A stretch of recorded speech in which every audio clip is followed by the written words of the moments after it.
Power play segment में कुणाल जी और नरेश जी भी हमारे साथ जुड़ चुके हैं। कुणाल जी और नरेश, आप दोनों का बहुत बहुत स्वागत। सबसे पहले कुणाल, मैं आपके पास आना चाहूंगा, बताएं आज आपकी ट्रेडिंग आइडियाज कौन से हैं? तो बहुत धन्यवाद शो पे इनवाइट करने के लिए। दो बाय कॉल यहाँ पे सजेस्ट करूंगा और थोड़े से डिफरेंशिएटेड कॉल्स रहेंगे। टाटा मोटर्स पे पहला बाय कॉल रहेगा, जो मेरा मानना है कि एक माइनर अर्ली चार्ट्स पे एक ब्रेकआउट के लेवल पे वापस आ चुका है 640 के लेवल्स को क्रॉस करके। तो अगर आज ये सस्टेन करता है तो मेरे अनुमान से अच्छे मूव्स आ सकते हैं, फॉलोअप आ सकता है एक दो दिन में। तो टाटा मोटर्स पे बाय कॉल रहेगा, 666 का टारगेट रख सकते हैं यहाँ पे, स्टॉप लॉस 630 का। और सेकंड रहेगा कॉन्ट्रा बाय एसआरएफ पे, जो अर्ली चार्ट्स पे एक स्ट्रॉन्ग बुलिश आरएसआई डाइवर्जेंस बना रहा है, 2350-60 के आसपास स्टॉक ट्रेड कर रहा है। तो मेरा मानना है इस पे भी एक कॉन्ट्रा बाय कॉल करी जा सकती है, 2450 का टारगेट रख सकते हैं यहाँ पे, और स्टॉप लॉस 2300 का। ठीक है, दो बाय कॉल्स कुणाल की तरफ से आते हुए। पर नरेश, आपका भी बहुत बहुत स्वागत है। बताइए कौन से स्टॉक्स आपके रडार पे हैं? तो सबसे पहले बाई रहेगा हीरो मोटोकॉर्प, जहां पे लास्ट 2 दिन से एक अच्छा मोमेंटम दिखाई दे रहा है, शॉर्ट टर्म रेंज ब्रेकआउट हुआ है। सो रीसेंट हाई की तरफ जा सकता है 3250 के, स्टॉप लॉस होगा 3090। दूसरा बाय रहेगा इंडियन बैंक पर। हम देख रहे हैं कि एक अच्छी तेजी है across the board PSU banks में। तो उसमें जो सबसे रिलेटिवली बेटर चार्ट रहा है लॉन्ग टर्म में, वो है इंडियन बैंक, जो कुछ अब 2 से 4% अवे ऑल टाइम हाई से। और बाकी सब जो पीएसयू बैंक्स है वो सब 40-50% डाउन है प्रीवियस ऑल टाइम हाई से। तो ये प्रीवियस साइकिल में बेस्ट परफॉर्मिंग रहा है। तो यहाँ पे एक शॉर्ट टर्म मोमेंटम और हो सकता है। स्टॉप लॉस होगा 405, टारगेट होगा 440 का। ठीक है, तो इंडियन बैंक और हीरो मोटोकॉर्प यहाँ पर रिकमेंडेशन आती हुई नरेश जी की। बढ़ते हैं आगे, अमोल आपके पास आएंगे, बताएं आपका फोकस कहाँ है?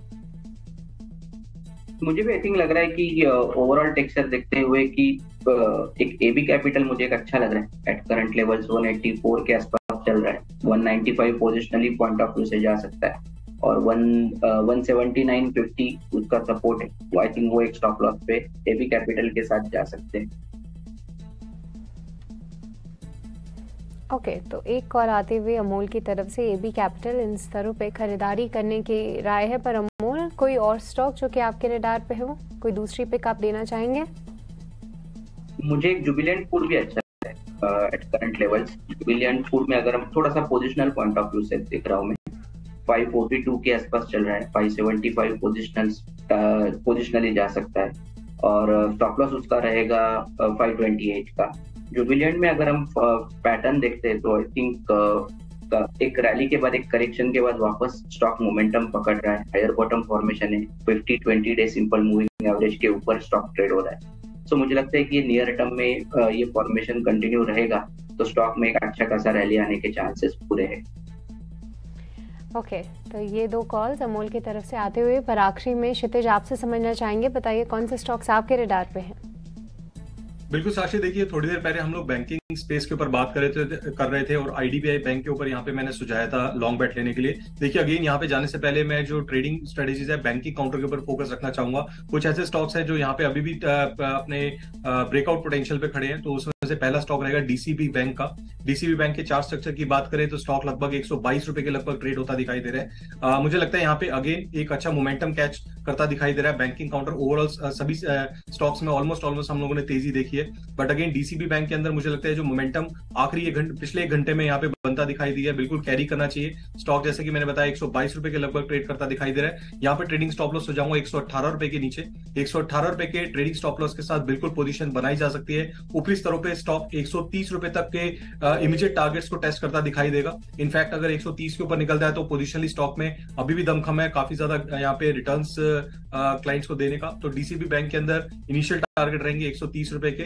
दूसरा जो स्टॉक रहेगा अगेन बैंकिंग काउंटर में से रहेगा, स्टॉक का नाम है करूर वैश्य बैंक। करूर वैश्य बैंक में अगर बात करें तो आज के सत्र में स्टॉक ने एक अच्छा खासा ब्रेकआउट दिया है, 3-3.5% के गेंस के साथ ट्रेड करता दिखाई दे रहा है। एक कंसोलिडेशन फेज के बाद यहाँ पे मोमेंटम आता दिखाई दे रहा है। तो करूर वैश्य बैंक के ऊपर बाय रिकमेंडेशन रहेगी।